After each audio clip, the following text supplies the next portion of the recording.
Hello student. Today we are going to start the lectures depreciation. How do this treat in sole proprietorship? Depreciation. Depreciation refer to permanent and continuing diminutions in the quality, quantity और value of N assets. यानी depreciation जो होता है हमारा permanent चीज़ होती है जो हर fix assets पर टाइम टू टाइम कम होती रहती है। आप डेप्रिसिएशन से मतलब हो गया आपकी किसी भी एसेट्स की वैल्यूएशन का कम हो जाना। जब आप कोई भी एसेट्स परचेज करते हो तो उस एसेट्स की वैल्यूएशन कम होती रहती है, जिससे कम होने को हम क्या बोलते हैं, डेप्रिसिएशन। जो फिक्स एसेट्स पर लगाई जाती है। कॉजेज कॉजेज क्या क्या वजह होती हैं डेप्रिसिएशन की। Use of assets, it's wear and tears.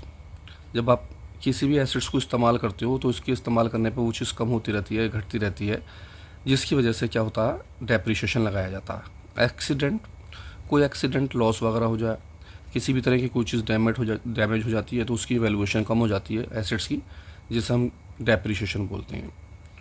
ऑब्सोलेंट due to the product of better quality. हो सकता है इस आपकी जो चीज़ है उससे बेटर क्वालिटी की कोई चीज़ आ जाती है तो आपकी उस एसेट्स की कीमत कम हो जाती है। फॉर एग्ज़ाम्पल, जैसे पुराने टाइम के अंदर हम कीपैड के मोबाइल इस्तेमाल करते थे। अब कीपैड के मोबाइल ख़त्म हो गए या बहुत कम हो गए, उसकी जगह पर टच वाले आपके मोबाइल ने जगह ले ली, तो कीपैड वाले मोबाइलों पर डेप्रिसिएशन कह सकते हैं लग गया है या उनकी वैल्यूएशन कम हो गई। यानी वैल्यूएशन का कम होना डेप्रिसिएशन कहलाता है। आप दूसरा एग्जांपल ले सकते हैं, जैसे हमारे यहाँ शहर में और गांवों में और कस्बों में पहले रिक्शा चलते थे हैंड से, जो हम पैरों से चलाते थे रिक्शा। अब उसकी जगह ट्रेन ले ली तो रिक्शा की वैल्यूएशन कम हो गई, यानी डेप्रिसिएशन लग गया। एफ्लुएंस ऑफ टाइम, कभी कभी एक्सपायरी ऑफ लाइफ हो जाती है, यानी उस चीज़ की वैल्यूएशन की लाइफ जो है ख़त्म हो जाती है। कुछ बहुत सी चीज़ें ऐसी होती हैं जिनकी एक लाइफ होती है कि 10 साल तक, 5 साल तक या 20 साल तक वो चीज़ चलेंगी, उसके बाद वो ख़त्म हो जाती हैं, तो उस वजह से भी हमारे डेप्रिसिएशन लगते हैं उस लाइफ के हिसाब से। फीचर्स, करेक्टरिस्टिक्स कौन कौन से होते हैं। Depreciation is charge on all fix assets. जितनी भी हमारी फिक्स एसेट्स होती हैं उन सभी के ऊपर डेप्रिसिएशन चार्ज किया जाता है, एक्सेप्ट लैंड। ज़मीन वगैरह को छोड़ देते हैं हम। It does not have definite economics life, क्योंकि इसकी इकोनॉमिक्स लाइफ जो ना कन्फर्म नहीं होती, वो कम होती रहती है, ज़्यादा होती रहती है टाइम टू टाइम। लेकिन बाकी की जितनी भी हमारी एसेट्स होते हैं, फिक्स एसेट्स, सभी की वैल्यूएशन टाइम टू टाइम कम ज़रूर होती रहती है। Depreciation is charge on continuing basis on the book value of assets, not on its market value. हमारा जो डेप्रिसिएशन होता है वो लगातार कम होता रहता है, लेकिन उसकी जो वैल्यू होती है, जिस चीज़ पर हम उसे ले लेते हैं बुक वैल्यू पर, उसकी एसेट्स के हिसाब से होता है। अगर मार्केट में उसकी वैल्यूएशन कम या ज़्यादा हो जाती है तो हम उस हिसाब से डेप्रिसिएशन नहीं लगाते। आपने कोई चीज़ 1 साल पहले 2 लाख रुपए की ली थी तो वो आप 2 लाख रुपए के ऊपर ही डेप्रिसिएशन लेकर चलते हो। अगर आज उसकी वैल्यूएशन कुछ और हो जाती है तो या ज़्यादा हो जाए या कम हो जाए तो आप उसके हिसाब से डेप्रिसिएशन नहीं लगाते। Third point, depreciation reduce the book value of assets in the books of account. Depreciation हमेशा हमारी एसेट्स को कम करता रहता है, क्योंकि हल्के हल्के हम हर साल उसकी वैल्यूएशन कम करते हैं, तो एक टाइम में क्या आता है, हमारी उसकी वैल्यूएशन बहुत ज़ीरो के बराबर रह जाती है। यानी आप कहते हो डेप्रिसिएशन जो है वो बुक वैल्यू से अकाउंट्स में उसे कम कर देता है। Depreciation is always use for tangible assets. जितनी भी टेंजेबल एसेट्स होती हैं, वो एसेट्स जो हमें दिखाई देती हैं, जिन्हें हम टच कर सकते हैं, छू सकते हैं, उन पर लगाया जाता है। It terms is never use intangible assets like mines where natural resources developed with the actions of the minerals resources। जो हमारी नेचुरल रिसोर्सेज होते हैं, इंटेंजिबल्स होते हैं या मिनरल्स रिसोर्सेज होते हैं, उनके ऊपर हम इन्हें यूज़ नहीं करते। यानी आप कह सकते हो जितनी भी टेंजिबल एसेट्स हमारी होती हैं उन सभी के ऊपर डेप्रिसिएशन लगाया जाता है। मेन ऑब्जेक्ट क्या क्या होता है, क्यों ज़रूरत पड़ती है हमें डेप्रिसिएशन लगाने की।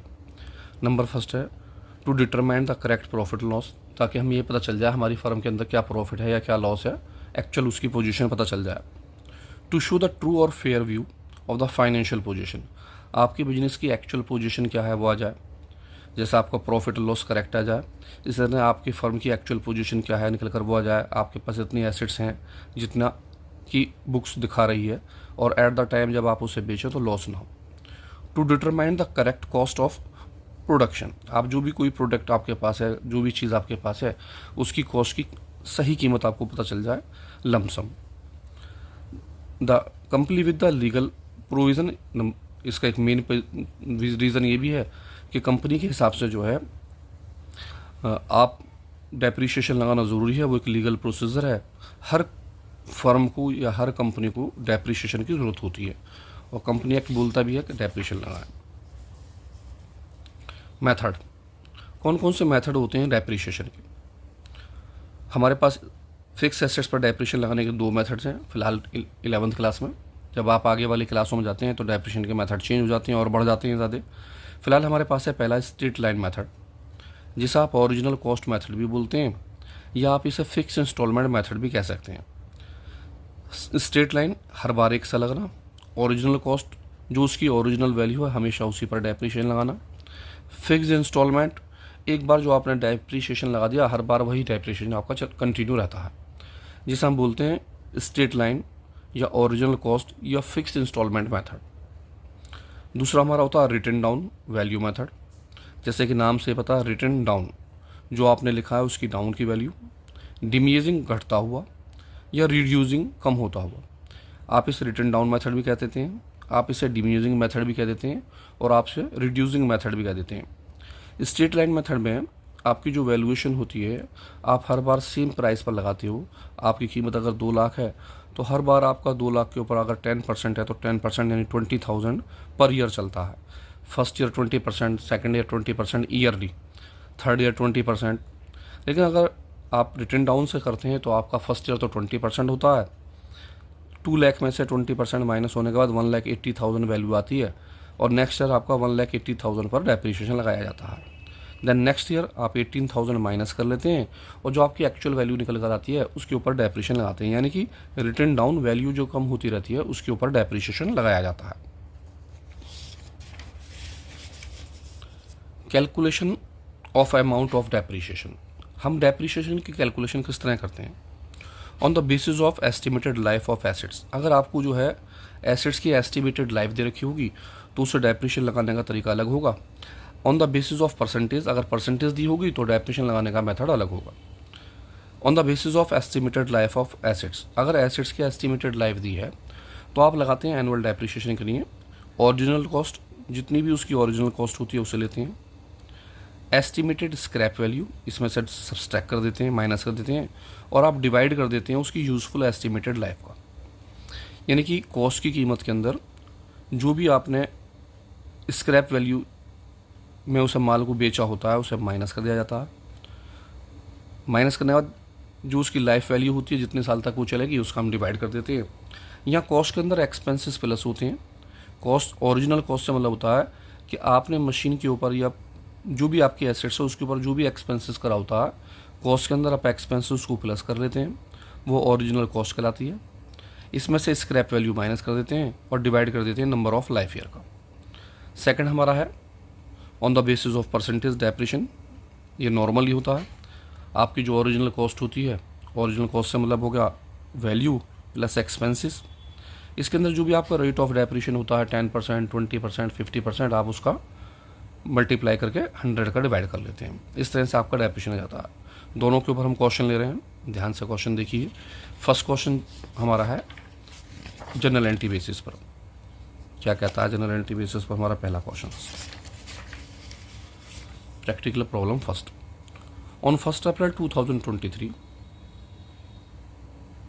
ए firm bought a machine for 50,000 rupees and spend 3,000 on installation and 2,000 on its carriage. आपने एक मशीन ले ली 50,000 रुपये की, 3,000 रुपये इंस्टॉलेशन का लगा दिए, 20,000 उसे कैरेज पर लगा दिए। जीएसटी जो है स्लैब CGST और SGST है। आपके कोर्स में CGST और SGST आता है 9% ईच। तो हमें केवल जनरल एंट्री बनानी है। जब आप कोई भी एसेट्स परचेज करते हैं तो एसेट्स की जो मेन वैल्यू होती है CGST और SGST उसके ऊपर लगाया जाता है। यानी कि 50,000 की अगर आपने मशीन ली है तो CGST SGST जो है वो 50,000 पर लगाया जाएगा। अगर आप उसके ऊपर कोई एक्सपेंसेस करते हैं तो उस एक्सपेंसेस के ऊपर GST नहीं लगाया जाता। लेकिन जब आप किसी भी मशीन की वैल्यूएशन अपने बुक्स ऑफ अकाउंट में शो करते हैं तो मशीन के साथ साथ उनके एक्सपेंसेस भी प्लस करे जाते हैं। यानी आप कह सकते हैं कि आपकी मशीन की कीमत 50,000 प्लस 3,000 प्लस 2,000 50,000 प्लस 3,000 प्लस 2,000 55,000 है। लेकिन CGST SGST जो लगाया जाएगा वो चार्ज करा जाएगा ओनली 50,000 पर। एक्सपेंसेस के ऊपर CGST SGST चार्ज नहीं करा जाता। हम इसे जनरल एंट्री में शो नहीं करते। तो कभी कभी क्वेश्चंस में 3 नंबर का क्वेश्चन आ जाता है जनरल एंट्री पास करने के लिए। तो देखते हैं इसकी जनरल एंट्री हमारी क्या बनती है। हमारी फर्स्ट एंट्री बनती है जिस भी डेट में आप उसे परचेज करते हैं 1 अप्रैल 2023। मशीन, जब आप कोई मशीन परचेज करते हैं तो नाम लिखते हैं मशीन अकाउंट डेबिट। 50,000 की हमने परचेज करी थी, ये 50,000 रुपीज़ आ गए। अब यहाँ पर जब आप परचेज करते तो इनपुट के नाम से टैक्स लगाए जाते हैं। इनपुट आपने जनरल एंट्री में देखा होगा, इनपुट CGST @ 9%। क्वेश्चन में जितना भी परसेंटेज दिया हो आप 9 लगाएंगे। 9% 50,000 पे 9 5 40,500। फिर दोबारा इनपुट SGST दोनों सिले में। अगर उसने CGST SGST दिया है तो आप CGST SGST लगाएंगे। ये भी 9% था, सेम अमाउंट आ गई। लेकिन अगर IGST दिया हो तो आप IGST का यूज़ करेंगे। टू बैंक, जितनी भी मशीन वगैरह परचेज करते हैं हम बैंक के थ्रू करते हैं, तो मैंने लिखा टू बैंक, सभी अमाउंटों को प्लस कर लिया। 59,000 की आपकी मशीन की वैल्यू बैठ गई। बीइंग मशीन परचेज, डेप्रिशिएशन के बाद नरेशन, यानी जनरल एंट्री के बाद नरेशन शॉर्टकट में जो आपको छोटी से छोटी लग सके। नेक्स्ट अब हम एक्सपेंसेस के लगाएंगे और एक्सपेंसेस भी मशीन के नाम से लिखे जाएंगे, मशीन अकाउंट्स डेबिट। जब आप किसी भी एसेट्स के ऊपर कोई खर्चा करते हैं तो वो अमाउंट आपकी मशीन के नाम से आती है। मैंने दोनों एक्सपेंसेस को प्लस कर लिया, 3,000 और 2,000, और दोनों एक्सपेंसेस हो गए 5,000 और amount 5,000। Being expenses paid on machine, आपने मशीन। इस तरह से हमारी 2 एंट्री बनती हैं, ठीक है। और आप देखते हैं मशीन की कीमत 50,000 थी और 5,000 का एक्सपेंसेस था। लेकिन जब आप मशीन को मेंटेन करेंगे तो मशीन के अकाउंट में 55,000 आ जाएंगे। यही वजह है कि जब हम डेप्रिशिएशन लगाते हैं तो जो हमारी मशीन होती है उस मशीन के अंदर हम एक्सपेंसेस को प्लस कर लेते हैं। इसे देखने के लिए एक क्वेश्चन और देखते हैं कि न्यूमेरिकल क्वेश्चन किस तरह से होते हैं। नेक्स्ट मेरी प्रैक्टिकल प्रॉब्लम है। कहता है on 1 April 2024 A firm bought a machine 90,000 rupees and spent 6,000 rupees installation and 4,000 carriage, यानी 90,000 की मशीन, 6,000 आपने एक खर्च कर दिए, 4,000 आपने एक खर्च कर दिए, टोटल मिला के आपकी मशीन हो गई 1 लाख रुपए की। On the date of the purchase its life was estimated to 10 year, 10 साल उसकी एस्टिमेटेड लाइफ है।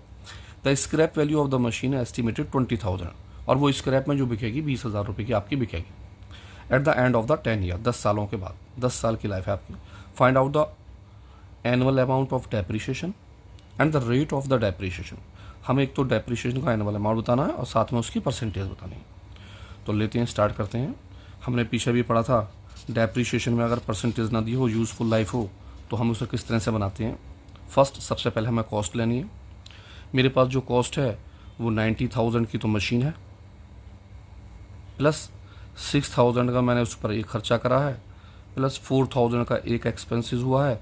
इस तरह से मेरी एक्चुअल कीमत जो हो गई 90,000 प्लस 6,000 प्लस 4,000, 1 लाख रुपए की एक्चुअल वैल्यू हो जाती है। स्क्रैप वैल्यू मैंने दूसरी लिया। स्क्रैप वैल्यू, मेरी जो स्क्रैप वैल्यू थी वो 20,000 रुपीज़ की थी।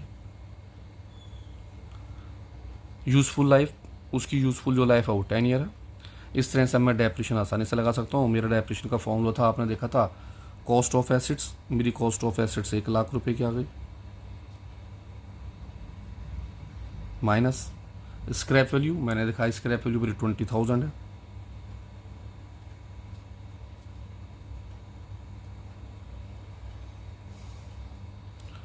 Divided by life year, life year मेरा 10 है। इस तरह से 80,000 के अंदर हम 10 का क्या कर देंगे, डिवाइड। जब आप 10 का डिवाइड कर देते हैं तो आपका क्या निकल कर आ जाता है, डेप्रिशिएशन उसका, कि हमारा डेप्रिशिएशन जो पर ईयर रहा होगा वो कितने का रहा होगा, 8,000 रुपीज़ का।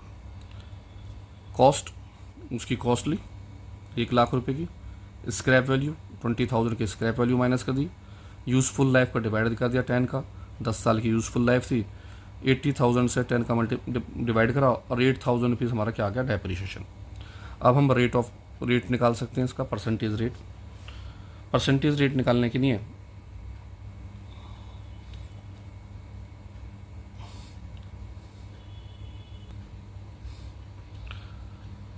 कॉस्ट यानी आपका जो डेप्रिशिएशन निकल के आया cost per,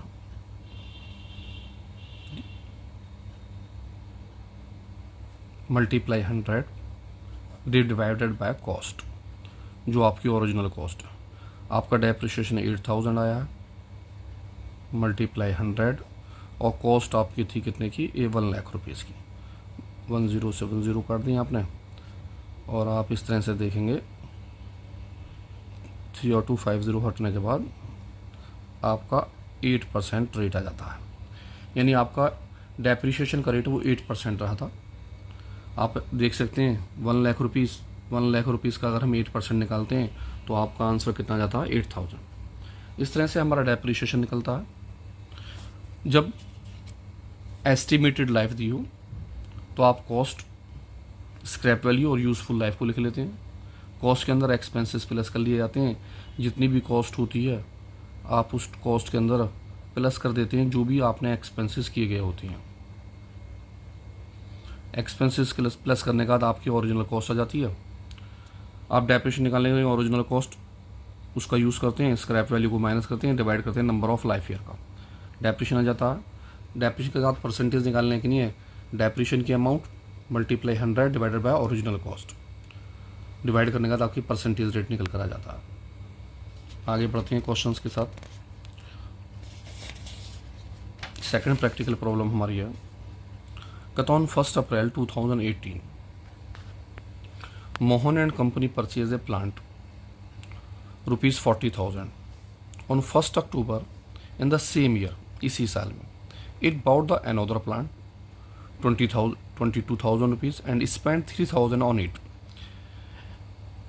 इरेजन्स and freights, erection और फाइव, इसके ऊपर रख रखाव के ऊपर खर्चा करते हैं। ऑन 1 जनवरी 2020 अनदर प्लांट, वो दूसरा एक प्लांट लेते हैं, was purchase 20,000 rupees and it was decided to provide depreciation 10% per annum on the original cost method. वो ओरिजिनल कॉस्ट मेथड से इस पर डेप्रिशिएशन लगा रहे हैं। Firm was closed, it accounts on 31 March each year. हर साल के 31 मार्च में अकाउंट्स क्लोज होते हैं और शो करना है हमें प्लांट अकाउंट्स 3 ईयर का, 3 साल का हमें अकाउंट्स शो करना है। इसके लिए हम लाइनें खींचते हैं, लेजर के अकाउंट हैं। आप जब डेप्रिशिएशन निकालते हैं तो डेप्रिशिएशन के लिए आप लेजर इस्तेमाल का यूज़ करते हैं बड़े क्वेश्चन में। जब परसेंटेज दी होती है, फर्स्ट कॉलम हमारा इधर डेबिट, इधर क्रेडिट साइड।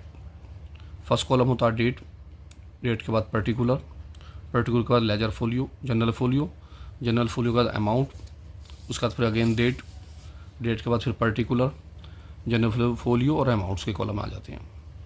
जब भी हम किसी चीज़ एसेट्स को परचेज़ करते हैं तो जिस डेट में एसेट्स परचेज़ की जाती है उसकी डेट यहाँ लिखी जाती है। जैसे हमने लिखा 1 अप्रैल 18 टू बैंक, आपने एसेट्स परचेज़ करी फर्स्ट, लिखा टू बैंक फर्स्ट। 40,000 रुपीज़ की एसेट्स की, हमने एसेट्स ले ली 40,000 की। अगर इस पर कुछ खर्च हुआ होता तो मैं इसमें ऐड कर लेता। अब 1 अप्रैल 2018 से मेरा ईयर स्टार्ट हुआ है। नाम मैंने ऊपर लिखा प्लांट, क्योंकि प्लांट का अकाउंट्स बना रहा हूँ मैं, तो नाम हो गया मेरा प्लांट अकाउंट्स। ये मेरा ईयर जो होगा वो 31 मार्च में एंड होगा 2019 में। 18 से स्टार्ट है, 19 में एंड हो जाएगा, यानी डेप्रिशिएशन मुझे 19 में लगाना है। जब मैं क्वेश्चन देखता हूँ तो क्वेश्चन के अंदर मुझसे वो कहता है 1 October on 1 October the same year, इसी साल में अक्टूबर में वो एक प्लांट और ले रहा है 22,000 का और 3,000 उस पर खर्च कर रहा है, यानी कि इसी साल अक्टूबर में एक नया प्लांट आ जाता है 22,000 प्लस 3,000 कितने का आपका 25,000 का। तो मैंने लिखा 1 अक्टूबर 18 टू बैंक। सेकंड मैंने इसलिए लिखा क्योंकि पहला वाला मेरा प्लांट आ चुका है एक और अब दूसरा वाला आया है। मैं जब डेप्रीशिएशन लगाऊँ तो मुझे पता रहे कि दोनों पर अलग अलग क्या क्या डेप्रीशिएशन है। मैंने 22,000 में 3,000 एक्सपेंसेस के प्लस कर लिए और मेरी अमाउंट हो गई 25,000। इस तरह से मेरा पहला डेप्रीशिएशन लगेगा बाय डेप्रीशिएशन। डेप्रीशिएशन का रेट 10% है। मैं फर्स्ट पर 40,000 पर डेप्रीशिएशन लगाऊंगा। 40,000 rupees multiply percentage upon 100 multiply time 12/12। मैंने 12 इसलिए लिया क्योंकि 1 अप्रैल से स्टार्ट हुआ ये और 31 मार्च तक एक साल हो जाएगा पूरा, इसका डेप्रीशिएशन बैठेगा। सेकंड प्लांट जो है मेरा है 25,000, उस पर भी 10% डेप्रीशिएशन में लगाया। ये अक्टूबर से लेकर मार्च तक, अक्टूबर नवंबर दिसंबर जनवरी फरवरी मार्च, आप देख सकते हैं इस पर डेप्रीशिएशन 6 मंथ का लगेगा। इस तरह से जो मेरा डेप्रीशिएशन का रेट बढ़ गया, वो पहला वाला डेप्रीशिएशन जो हो गया वो 4,000 हो गया, 4,000 रुपये का पूरा साल का। 12 से 12 काट लेंगे, 20 से 20 कट जाएंगे आपकी 4। अब सेकंड वाला 25,000 का 10% है, 6 से ये कटेंगे 2 बार, 2 से 5 बार, यानी कि आपका 1,250 1250 का डेप्रीशिएशन आ जाएगा 25,000 के ऊपर। जब आप 25,000 पर डेप्रीशिएशन लगा देंगे तो आपका डेप्रीशिएशन निकल कर आएगा 1,250 रुपये। इसे हम क्लोज कर देंगे। अब देखेंगे साल के लास्ट में हमारे पास बैलेंस क्या है, कितनी कितनी की वैल्यूएशन रह गई। 40,000 की पहले मशीन थी, 25,000 की दूसरी ली, 65,000 रुपीज़ की टोटल मशीन। इसी टोटल मशीन को अपोजिट साइड रखेंगे क्रेडिट में और ऊपर के दोनों डेप्रीशिएशन माइनस कर देंगे। 31 मार्च 19 में हमारा कहलाएगा by balance. CD means carried down. आपको जो बैलेंस बचा, कैरेट डाउन बचा, यानी क्लोजिंग बैलेंस इतना है। मैं 65,000 में से ऊपर के दोनों डेप्रीशिएशनों को माइनस कर लूँगा। मेरे डेप्रीशिएशन 4,000 और 1,500 यानी 5,500 है, 5,250। 65,000 से माइनस कर लेंगे और हमारा जो आंसर निकलेगा 59,750 हमारा आया। 65,000 से इन दोनों को माइनस कर दिया जाएगा जो आपका आंसर निकल कर आया। अब नेक्स्ट ईयर चलेंगे 1 अप्रैल। अब आपका ईयर 19 चल रहा है, यहाँ लिखेंगे to balance BD। BD means brought down. Brought down है 59,750 का आपका। अब जो बैलेंस है वो इतने रुपए का है, जिसमें आपकी फर्स्ट मशीन भी है और सेकंड मशीन भी है। इस ईयर में हमारा जो अकाउंट्स क्लोज होगा वो 31 मार्च 2020 में क्लोज होगा, 31 मार्च 2020 के अंदर। हमने आगे पढ़ा 3,000 रुपये तक हम कर चुके थे इस पर। ऑन 1 जनवरी 2020, 1 जनवरी 2020 यानी इस साल में another plant was purchase 20,000 rupees. एक हमने और मशीन प्लांट परचेज कर लिया 20,000 रुपये का। अब क्योंकि हमने 1 जनवरी में लिया है, परचेज करा, तो मैंने डेबिट साइड में लिखा 1 जनवरी 20 और लिखा टू बैंक। जब भी आप कोई प्लांट परचेज करते हैं तो उस प्लांट को डेबिट साइड में लिखते हैं और उनके नंबर लिखते रहते हैं। ये प्लांट हमारा है 20,000 रुपये का। अब आपने 31 मार्च में डेप्रीशिएशन लगाना है तीनों प्लांटों पर। आपके पास 3 प्लांट हैं, लिखा बाय डेप्रीशिएशन 10%। फर्स्ट आपका पहला जो प्लांट था वो 40,000 का था, क्योंकि हम ओरिजिनल कॉस्ट मेथड से कर रहे हैं तो मैंने 10% लगाया। अप्रैल से स्टार्ट है ये, इसमें फर्स्ट और सेकंड दोनों हैं, पहला प्लांट भी है मेरा, दूसरा भी है, तो दोनों पर 1 अप्रैल से स्टार्ट हुआ, 31 मार्च तक 12 मंथ का डेप्रीशिएशन आ गया। पहले वाले का डेप्रीशिएशन आया मेरा 4,000 रुपीज़।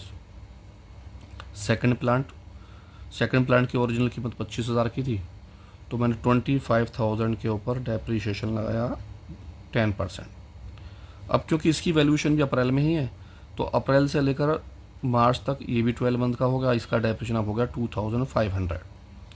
थर्ड प्लांट मैंने जनवरी में परचेज़ करा है 20,000 का, 20,000 के ऊपर डेप्रीशिएशन लगाया 10%।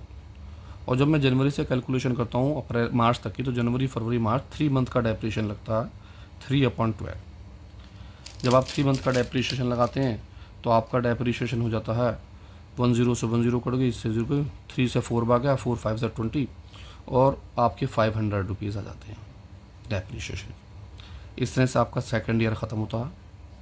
आप सेकेंड ईयर का अकाउंट क्लोज करते हैं। सेकेंड ईयर में 59,750 और एक नई मशीन जो ली थी 20,000 की, दोनों को प्लस कर दिया 79,750। जस्ट अमाउंट हो जाती है 79,750, और ऊपर के सभी को आप 31 मार्च 20 में सब्सट्रैक्ट कर देते हैं और लिखते हैं by balance CD। Amount minus करेंगे 4,001 प्लस 2,500 प्लस 500, इस तरह से 7,000 की अमाउंट हम 79,750 में से माइनस कर लेंगे, और आपका इस अमाउंट से ऊपर के तीनों माइनस करने का अमाउंट आएगा 72,750। ये हमारा दूसरे साल का बैलेंस होगा। आपका बैलेंस ये निकल कर आया आंसर, पहले वाला का आंसर ये निकल कर आया था। थर्ड ईयर आ जाते हैं, 3 साल का अकाउंट मेंटेन करना है। यहाँ लिखते हैं 1 अप्रैल 20 और लिखा जाता है टू बैलेंस BD, और हमारा बैलेंस है 72,750। इस साल कोई भी चीज़ परचेज नहीं करी है, हम थर्ड ईयर में केवल डेप्रिशिएशन लगाते हैं। 31 मार्च 2021 में लिखते हैं बाय डेप्रिशिएशन 10%। अभी इसमें मेरी 3 मशीनें हैं। फर्स्ट मशीन भी इसी में ही है, सेकंड प्लांट भी इसी में ही है, और थर्ड प्लांट भी। तीनों प्लांट मेरे इसी में है, इसी डेट में। डेट है मेरी फर्स्ट डेट अप्रैल, और 31 मार्च तक मुझे डेप्रिशिएशन लगाना है। तो मैंने फर्स्ट पर लगाया। पहले की जो कीमत थी मेरी, वो मेरी थी 40,000 की। डेप्रिशिएशन का रेट 10%। ये काम आप रफली करते हैं जो हम ब्रैकेट में कर रहे हैं। और अप्रैल से मार्च तक 12 मंथ का हो गया 4,000। सेकंड की कीमत 25,000। डेप्रिशिएशन का rate 10%। Time April to March 12 month. Depreciation हो गया 2,500। थर्ड कीमत 20,000 रुपीज़। डेप्रिशिएशन का रेट 10%। अब ये भी आपके पास आ गया है अप्रैल में ही, और अप्रैल से लेकर मार्च तक इसके भी 12 मंथ।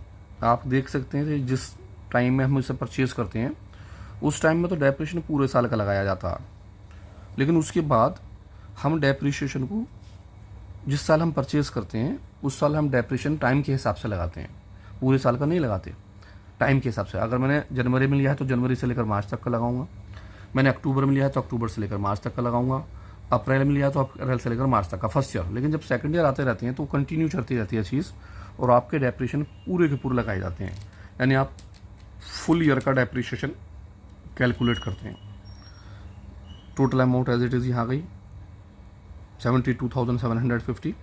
इसी अमाउंट को अपोजिट साइड रखा 72,750, और हम ऊपर के सारे बैलेंस माइनस कर देंगे, और ये आंसर क्या लगा टू बैलेंस CD। आपके जितने भी डेप्रिशिएशन अभी तक लगे हैं 4,000, 2,500, 2,000, इस तरह से हमारे जो डेप्रिशिएशन बैठे 4 और 2 6 और 2 8, 8,500 माइनस हो गए। 72,750 से तीनों को माइनस कर लिया। आपका जो आंसर निकला वो निकला 64,250। आप ध्यान रखें कि जितना भी डेप्रिशिएशन लगाएं, ये जो वर्किंग नोट हमने कराया ये नीचे वर्किंग नोट में करें, इसमें ना दिखाएं। इन सभी अमाउंटों को अंदर लिख सकते हैं और टोटल बाहर दिखा सकते हैं। इसी के साथ आराम से प्रैक्टिस कीजिए क्वेश्चंस की, ध्यान से फिर देखिए। कोई बात समझ में ना आए तो उसे मालूम कर लीजिए डिस्क्रिप्शन में जाकर, और आप देख सकते हैं डेप्रिशिएशन।